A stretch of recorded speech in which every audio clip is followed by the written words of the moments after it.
Assalomu alaykum. Efirda Iqtisod 24. Dasturimiz avvalida odatdagidek sharhlarimiz mavzusi bilan tanishing. Energetika haftaligi 34 mamlakat vakillarini yagona maqsad yo'lida birlashtirdi. Prezident farmoni ayrim qishloq xo'jaligi korxonalariga subsidiya ajratilib, paxta va bug'doy yetishtiruvchilari uchun imtiyozlar beriladi. Bu fermer uchun ham foydali, davlatimiz uchun ham foydali. Aprel oyida biznesning joriy holati bo'yicha indeksi sezilarli oshdi. 40% tadbirkorlar mahsulotga bo'lgan talab o'sganligini ma'lum qilgan bo'lsa, 23% tadbirkorlarda ishchilar soni oshganligini ma'lum qilgan. NASA tovushdan tez uchadigan samolyoti sinovlarini davom ettirmoqda.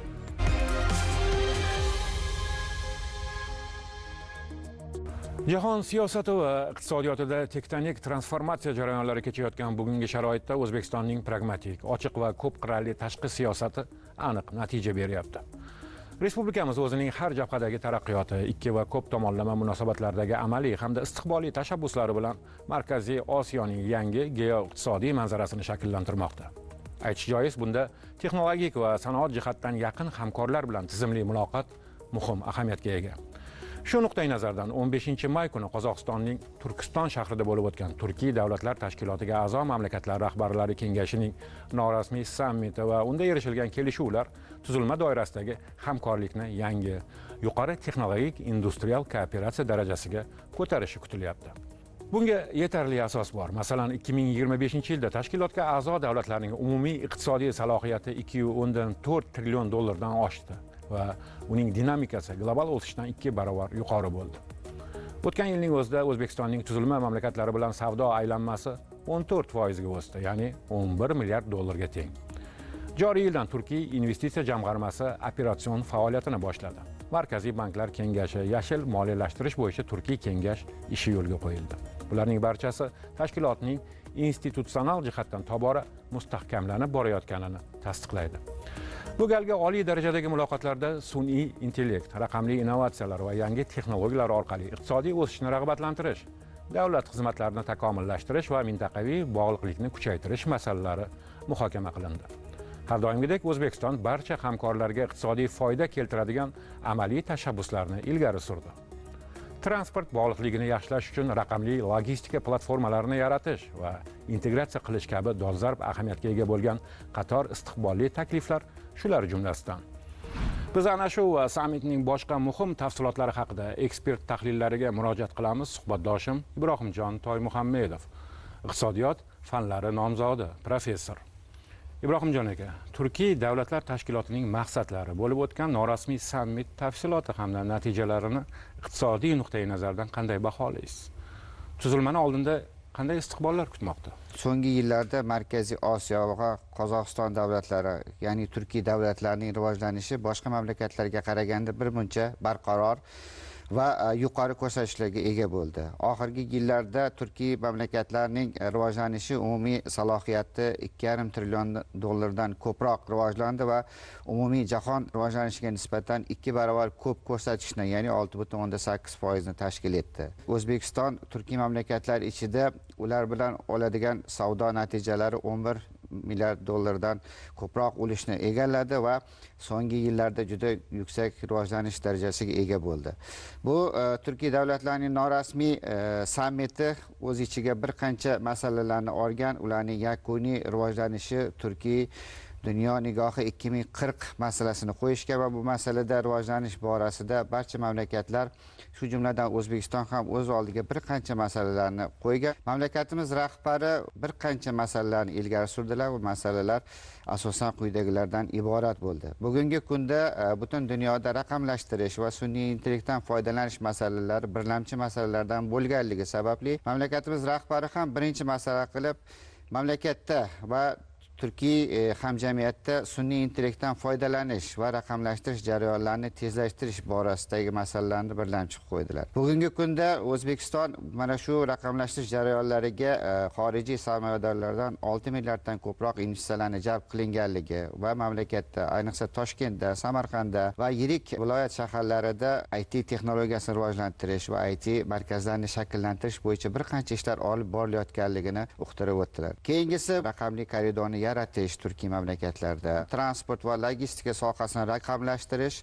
va ularni tartib tamomini soddalashtirish va logistika sohasida, boshqana sohasida e-permit yo'nalishini yo'lga qo'yish, ya'ni elektron tekshirish orqali logistika ishlarini osonlashtirish masalasi ko'rsatib o'tildi. Va yana bitta bugungi kundagi eng dolzarb masalalardan bittasi bu raqamlashtirish va sun'iy intellektdagi kiber xavfsizlik va unga qarshi kurashish masalalarini ham birgalikda hal qilish bugungi kundagi dolzarb masalalardan deb aytildi. Asosan Turkiya sammitining vazifasi bugungi kundagi ishlarga xulosa berish, 2040-yilgacha bo'lgan strategiyani birgalikda hal qilish masalalariga to'xtalib o'tildi. O'zbekiston so'nggi yillarda global miqyosdagi dolzarb masalalar muhokamasi uchun muhim platforma, muammolar yechim topadigan nuqtaga, ta'bir joiz bo'lsa, manfaatlar tutashadigan chorrahaga aylanib bormoqda. Eng muhimi, hozirgi jahon miqyosida kuzatilayotgan savdo-iqtisodiy beqarorlik, eksport-import jarayonlarida turli murakkabliklar vujudga kelayotgan davrda O'zbekistonning uzoqni ko'zlab, puxta o'ylangan yondashuvlari, pragmatik yechimlar mamlakat imijini yuksaltirish barobarida muayyan iqtisodiy samaralar keltirmoqda. Shu ma'noda hademay yurtimizda bo'lib o'tadigan navbatdagi nufuzli xalqaro mashvarat ham mutaxassislar fikricha kutilganidan yuqori natijalarni keltirishi mumkin. Aks holda bunday ko'lamdor iqtisodiy muloqot 5-marta tashkil qilinmasdi. Aniqlik kiritaman, gap joriy yil 16-19 iyun kunlari bo'lib o'tadigan Toshkent xalqaro investitsiya forumi haqida ketyapti. Hozirda mazkur yirik sarmoyaviy platforma va global biznes forumiga jiddiy tayyorgarlik ko'rilmoqda. Uning nufuzi va ahamiyatini quyidagi statistika ham ifodalaydi. Ya'ni o'tgan yilgi investitsion muloqotlarda 100 ga yaqin davlatdan 800 dan ortiq sarmoyador qatnashib, 500 mingdan ziyod B2B va B2G formatdagi muzokaralar o'tkazilgan. 200 ga yaqin mahalliy ishlab chiqaruvchilarning sanoat ko'rgazmasi ham yaxshi natija bergan. Eng muhim ko'rsatkich bu forum yakunlari bo'yicha 30,5 milliard AQSh dollariga teng bitimlarning imzolanganidir. Ma'lumotlarga ko'ra, bu yilgi tadbirning yanada kengroq ko'lamda o'tishi, unga avvalgilaridan ko'ra ko'proq davlatdan mehmonlar va investorlarning kelishi kutilmoqda. Forum dasturi hozirgi tendensiyalardan kelib chiqqan holda sezilarli darajada boyitiladi. Xususan, iqtisodiyot tarmoqlarini rivojlantirishga qaratilgan yangi treklar, zamonaviy taqdimot va muzokara formatlari, sanoat kooperatsiyasi hamda yirik investitsiyaviy loyihalarga alohida e'tibor qaratiladi. Bir so'z bilan aytganda, yubiley forum xalqaro kapital uchun jozibador nuqtaga hamda Markaziy Osiyoning investitsiyalar borasidagi kun tartibini shakllantiruvchi platformaga aylanadi. Ibrohimjon aka, iqtisodchi olim sifatida Toshkent investitsiya forumi ahamiyatini qanday baholaysiz? Avvalgi anjumanlar kutilgan natijalarni berdimi va bu galgi yubiley forumi yana qanaqa samaralar keltirishi mumkin? Investitsiya bu faqat moliyaviy mablag' uchun emas deb gapiriladi. O'zbekiston uchun bu yangi texnologiya, bu yangi bilim, bu yangi ish o'rni, O'zbekiston uchun bu yangi mahsulot, qo'shilgan qiymatli mahsulot yaratish zanjiri uchun bo'ladigan bir bog'lam, kiritilgan texnologiyani imkon qadar mahalliylashtirish. Buni shu mahalliy ishlab chiqaruvchilar orqali buni shu yerda ishlab chiqarib, ham daromad olish, ham mahsulot yaratish, ham mamlakat aholisini ish bilan ta'minlash maqsad qilib qo'yiladi. Oldingi investitsion forumdan keyin aytildiki, O'zbekistonda shu mahsulotlarni mahalliylashtirish qiymati 700 million dollardan oshdi. Imkon qadar buni oshirib, kelajakda 1,5 milliard dollarga yetkazish vazifasi qo'yilgan. Agar 9 yil mobaynida 130 milliarddan ko'proq xorijiy investitsiya jalb qilingan bo'lsa, 2025-yildagi investitsion forumining o'zida 140 milliarddan ko'proq investitsion loyihalar imzolandi. Demak, bular kelajakda o'z natijasini beradi. 2026-yilga 50 milliard loyiha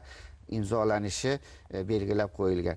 Mana bular O'zbekistonning rivojlanishiga yana ta'sir ko'rsatadi. Nimaga O'zbekistonga xorijiy investorlar kirib keladi? Bu yerda iqtisodiy barqarorlik, siyosiy tinchlik, ishchi kuchini mavjudligi, xom ashyoni mavjudligi, tabiiy resurslardan to'liq foydalanish imkoniyati bu yerda tan olindi. Investorlar uchun yer ajratish masalalari, mahsulotlarni ishlab chiqarishdagi ularni savdo qilish masalalariga bir qancha qulayliklar yaratildi. Kommunikatsiya infratuzilmalar. Albatta, bu yerda endi transport, logistika sohasi ham ularga yengilliklar berdi. Shunday bo'lishi mumkinmi?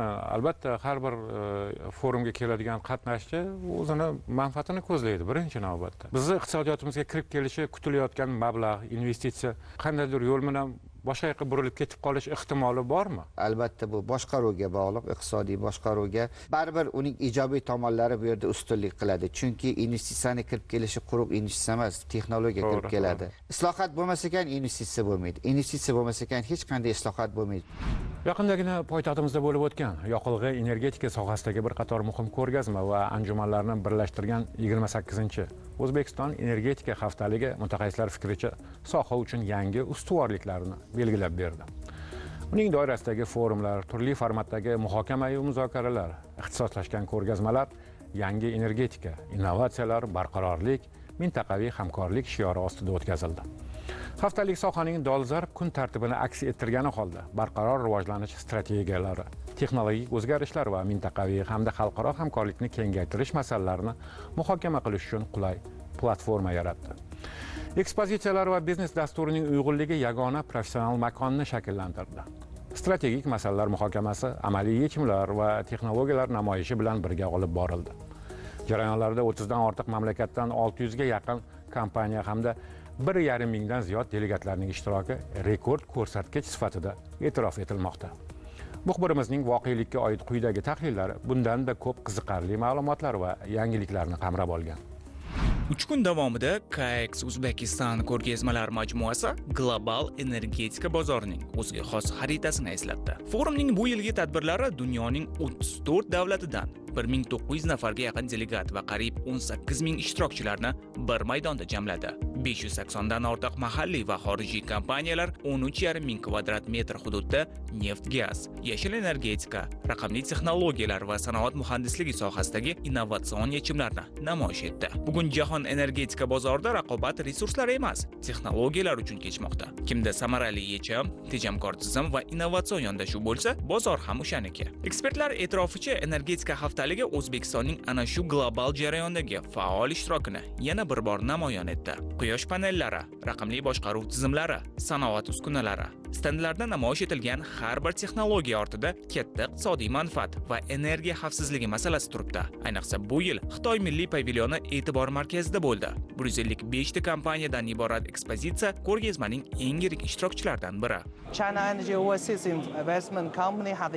Bugungi kunga qadar China Energy kompaniyasi O'zbekiston energetika sohasiga 2 milliard AQSh dollaridan ortiq investitsiya kiritdi. Ayni paytda hamkorligimiz nafaqat energetika tarmog'ida, balki iqtisodiyotning boshqa yo'nalishlarida ham izchil kengayib bormoqda. Buning asosiy omillaridan biri O'zbekiston rahbariyati tomonidan yashil energetikaga o'tish g'oyalariga qaratilayotgan yuksak e'tibor va kuchli qo'llab-quvvatlovdir. Bu esa xalqaro investorlar uchun yangi imkoniyatlar eshigini ochmoqda. Aynan shu islohotlar va ochiq investitsiya siyosati kompaniyalarimizning O'zbekistondagi faoliyatini yanada kengaytirishga rag'bat bermoqda. O'zbekiston energetika haftaligi 2026 nafaqat texnologiyalar ko'rgazmasi, balki iqtisodiy diplomatiya platformasiga ham aylandi. Bu yerda kompaniyalar hamkorlar topishdi, investorlar yangi bozorni o'rgandi. Davlatlar o'rtasida esa energetika kelajagi bo'yicha samarali muloqot bo'lib o'tdi. Ayniqsa yashil energetika, quyosh va shamol energetikasi, energiya saqlash texnologiyalari kabi mavzularga qiziqish yuqori bo'ldi. Bu O'zbekistonni energetika sohasini diversifikatsiya qilish va barqaror rivojlantirish bo'yicha izchil siyosatga xalqaro qiziqish ortib borayotganini ko'rsatadi. Albatta, eng muhimi, bunday maydonlar orqali nafaqat investorlar jalb etiladi, balki biznes o'zi uchun qulay imkoniyatlar oladi, zamonaviy texnologiyalar, xalqaro tajribalar o'rganiladi, yangi sheriklik aloqalari shakllanadi. Shu o'rinda amaliy natijalar xususida qisqacha. Forumning bu yilgi taqdimoti O'zbekiston energetika portfelini yana qator yangi investitsiya kelishuvlari bilan boyitdi. Jumladan, Amaya Power ishtirokida Toshkent shahrida quvvati 150 megawatt bo'lgan elektr energiyasini saqlash tizimini qurish loyihasiga start berildi. Bugungi energetika transformatsiyasini hech bir davlat yakka holda amalga oshira olmaydi. Ayniqsa bugun Fors ko'rfazida kuzatilayotgan inqirozlar yoki 2022-yilda dunyo duch kelgan energetik muammolar shuni ko'rsatdiki, mamlakatlar uchun barqarorlik va chidamlilik masalasi birinchi o'ringa chiqmoqda. Bunda boshqa davlatlar bilan hamkorlik kerak bo'ladi. Gaz eksport qiluvchi mamlakatlar forumi faoliyatining asosiy mazmuni ham shu. Bugun forum 20 ta a'zo davlatni birlashtirgan bo'lib, ular dunyodagi tasdiqlangan energiya zaxiralarining qariyb 70% ga egalik qiladi. Menimcha ayni paytda O'zbekiston uchun ham ana shunday ishonchli va strategik hamkorlar juda muhim, chunki mamlakat hozir energetika sohasidagi katta transformatsiya bosqichidan o'tmoqda va bu jarayonda to'g'ri qaror qabul qilish hal qiluvchi ahamiyatga ega. Aslida mening bu yerga kelishimdan asosiy maqsad ham shu edi va yaqin kelajakda O'zbekistonni gaz eksport qiluvchi mamlakatlar forumi a'zosi sifatida ko'rishni umid qilaman. Loyihaning umumiy qiymati 86 million dollarga baholanmoqda. Shuningdek, energetika vazirligi, Silk Road Energy Planning and Engineering hamda Huawei o'rtasida energetika obyektlarini zamonaviy sinovdan o'tkazish bo'yicha anglashuv memorandumi imzolandi. O'zbekneftgaz va Burintex o'rtasida esa qo'shma korxona tashkil etish bo'yicha kelishuvga erishildi. Bugun dunyo energetika inqirozi va resurslar uchun raqobat kuchaygan bir paytda Toshkentdagi mazkur haftalik nafaqat sohaviy tadbir, balki strategik iqtisodiy platforma vazifasini bajardi. Uning amaliy natijalari esa kelgusida energiya xavfsizligi, sanoat barqarorligi va iqtisodiy o'sishni belgilaydigan muhim omilga aylanishi shubhasiz. O'zbekiston shu jihatlarni hisobga olgan holda pragmatik bir ish yurityapti. Oldindan ko'zlab va mana shu muqobil energiya sohasida bevosita guvoh bo'lyapmiz. Katta loyihalar amalga oshirilyapti.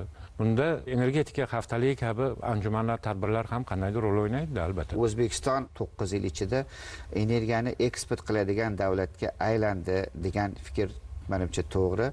Agar undan 3-4 yil oldin O'zbekistonda yaratilgan energiya miqdori 60 milliard kilovatt soatiga bo'lsa, bugungi kunda u 85 milliard kilovattdan o'tdi.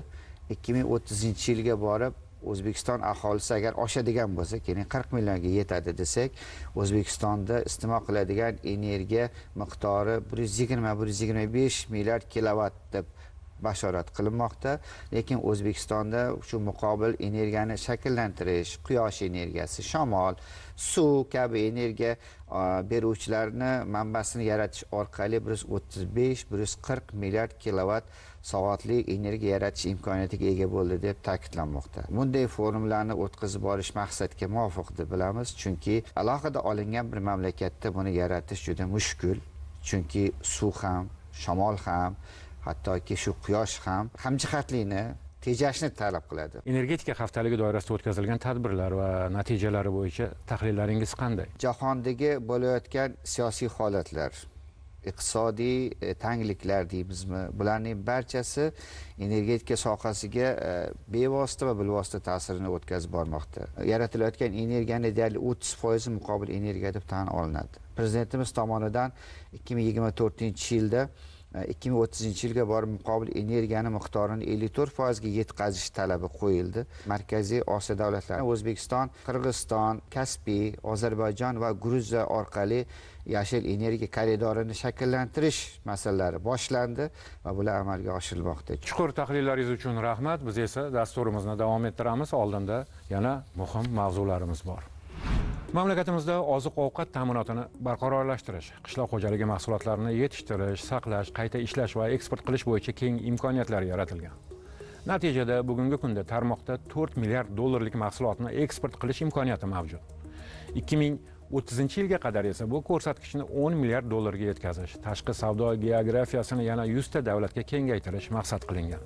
Bu haqda Prezident ishtirokida bo'lib o'tgan oziq-ovqat mahsulotlari xavfsizligi sohasida davlat boshqaruvini takomillashtirish hamda chorvachilik sohasini qo'llab-quvvatlash chora-tadbirlariga bag'ishlangan yig'ilishda ma'lum qilindi. Muhokamalarda ta'kidlanganidek, ushbu marralarga erishish uchun oziq-ovqat xavfsizligi tizimi xalqaro standartlarga to'liq mos bo'lishi zarur. Eksportda ham hal etilishi zarur bo'lgan masalalar bor. Shu munosabat bilan sohani chuqur isloh qilish va yagona markazlashgan tizim yaratilishi belgilandi. 2029-yil 1-yanvardan boshlab meva sabzavot eksporti faqat agrologistika markazlari orqali amalga oshiriladi. 2027-yildan boshlab laboratoriya tekshiruvi, hayvonlarni emlash, dezinfeksiya va identifikatsiya qilish kabi 6 ta davlat funksiyasi xususiy sektorga beriladi. Har bir mahsulot bo'yicha onlayn kuzatish tizimi yo'lga qo'yiladi. Yig'ilishda chorvachilik va yaylov xo'jaligini rivojlantirish masalalari ham muhokama qilindi. Tarmoqni moliyaviy qo'llab-quvvatlash choralari belgilandi. Ozuqa bazasi, naslchilik, qayta ishlash va eksport imkoniyatlarini kengaytirish bo'yicha aniq topshiriqlar berildi. Qishloq xo'jaligi hamda oziq-ovqat xavfsizligi sohasiga oid yana bir yangilik shuki, davlatimiz rahbarining paxta va bug'doy yetishtiruvchilarini moliyaviy qo'llab-quvvatlashning qo'shimcha chora-tadbirlari to'g'risidagi farmoniga ko'ra 2026-yil hosilidan boshlab Qishloq xo'jaligi vazirligi huzuridagi agrar sohada to'lovlar agentligi tomonidan kompensatsiya qilinadigan tartiblar belgilandi. Masalan, bug'doy yetishtirish xarajatlari uchun ajratilgan imtiyozli kreditlardan hosil yilining 1-avgustiga qadar to'liq qutilgan xo'jaliklarga vujudga kelgan foiz to'lovining 4% qaytarib beriladi. Lobar Mirsoatova shu va farmonda belgilangan boshqa imtiyozlar hamda yangiliklar haqida o'z sharhida batafsil so'z yuritadi.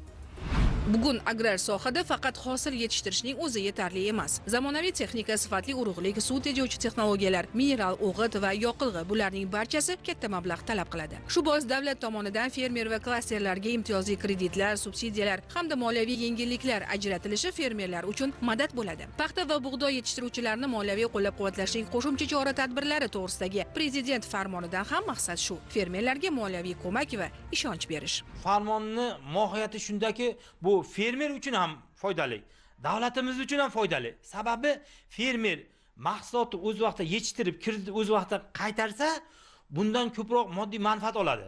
Misol qilib oladigan bo'lsa, paxta uchun kredit oldi. Agarda uni 14 oyda qaytarsa, 2,5% qaytarib oladi. Agarda shuni yil yakuni 31-dekabrga qaytarsa, unda 5% qaytarib oladi. Ya'ni 10% kreditni 50% davlat subsidiya qilib qaytarib beradi. Muammoli kreditlar bo'lmaydi, chunki bu yerda to'lov qobiliyati ham yaxshi bo'ladi, davlatga tushumlar ham tartibli bo'ladi. Respublika bo'yicha fermer xo'jaliklarimizda paxta, g'alla bo'yicha 360 milliardga yaqin pulni subsidiya qilib qaytarib berish prognozimiz bor. Masalan uchun, mana bug'doyda olib qaraydigan bo'lsak, 1-avgustgacha qaytaradigan bo'lsak, 70 milliard pulni qaytarib beramiz. Jami 360 milliard so'mni fermer xo'jaliklari davlatdan qaytarib olib, boshqa yo'nalishlarga, moddiy texnika bazasiga yoki ishlab chiqarishni kengaytirishga yoki zamonaviy texnologiyalarni o'ziga joriy qilishga ishlatishi mumkin. Bilamiz, bug'doy xalq dasturxonining fayzi bo'lsa, paxta iqtisodiyotning eksport salohiyatini mustahkamlaydigan oq oltindir. Shuning uchun bu sohadagi har bir imtiyoz aslida kelajakka qilingan sarmoya hisoblanadi. O'tgan yil olingan kreditlarni qoplab bermagan fermerlarimiz bor, o'sha hosildorlik past bo'lgan hisobiga yoki bo'lmasa shu daromadi kam bo'lgan hisobiga bu farmon bilan mana shularni qoplab tezroq vaqtda to'lov intizomini mustahkamlashga turtki beryapti. Kim qancha vaqtda hisob-kitobni yopsa, qarzni yopsa, albatta u ko'proq imtiyozga ega bo'lyapti. Bu o'sha aytamizki, shu progressiv imtiyoz hisoblanadi va fermerlarimizga juda katta qo'l keladi. Eng muhimi, bunday qo'llab-quvvatlash tizimi dehqon mehnatining qadrini yuksaltirmoqda. Chunki ter to'kib mehnat qilgan inson e'tiborsiz emasligini his qilsa, uni ham baraka ham ortadi. Yoqilg'i bilan bog'liq masalalar bu ko'rib turibmiz. Dunyo bozorida ham bu jiddiy bir taqchillikka duch kelayotgan bir sharoitda davlatimiz rahbarini aynan yoqilg'i narxini birjada ko'tarilishini kompensatsiya qilish, ya'ni o'shani bir qismini qoplab berishga qaratilgan qarorlar fermerlarimizni imkoniyatini, ularda mablag'lar tejalishiga olib kelyapti. Bu bugungi kunda g'alla yetishtiruvchi 35 mingdan ortiq fermerlarimiz va paxta yetishtiruvchi fermerlarimizga bu juda katta ko'mak. Ayni paytda joylarda mutasaddilar tomonidan mazkur farmonning mohiyati, unda belgilangan imtiyozlar xususida tushuntirish ishlari, targ'iboti ham boshlangan. Kecha mablag' tanqisligidan qiynalgan ayrim xo'jaliklar bugun yangi texnika olib ish ko'lamini kengaytirish haqida o'ylamoqda. Bu esa islohotlarning qog'ozda emas, amalda ham samara berayotganini ko'rsatadi. So'nggi yillarda mamlakatimizda tadbirkorlikni qo'llab-quvvatlash, ortiqcha to'siqlarni bartaraf etish va ishbilarmonlar uchun keng imkoniyatlar yaratish borasida amalga oshirilayotgan islohotlar ishbilarmonlik muhitini yangi bosqichga olib chiqmoqda. Iqtisodiy tadqiqotlar va islohotlar markazi bu bo'yicha navbatdagi tahlil natijalarini taqdim etdi.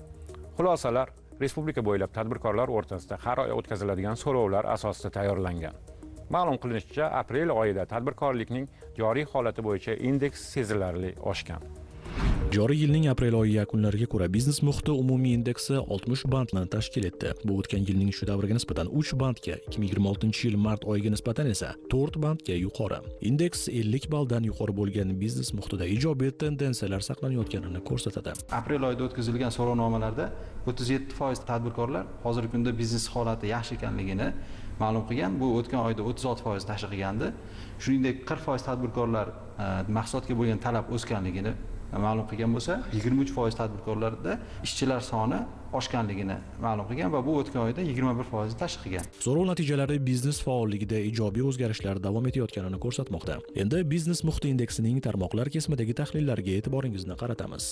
O'tgan yilning mos davriga nisbatan barcha tarmoqlarda o'sishga erishilgan, xususan eng yuqori o'sish sanoat va qurilish tarmoqlarida kuzatilgan. Sanoat tarmog'ida o'sish o'tgan yil mos davriga nisbatan 5 bandga oshib, 65 bandni tashkil qilgan bo'lsa, qurilish tarmog'i 17 bandga oshib 68 bandni tashkil qilgan.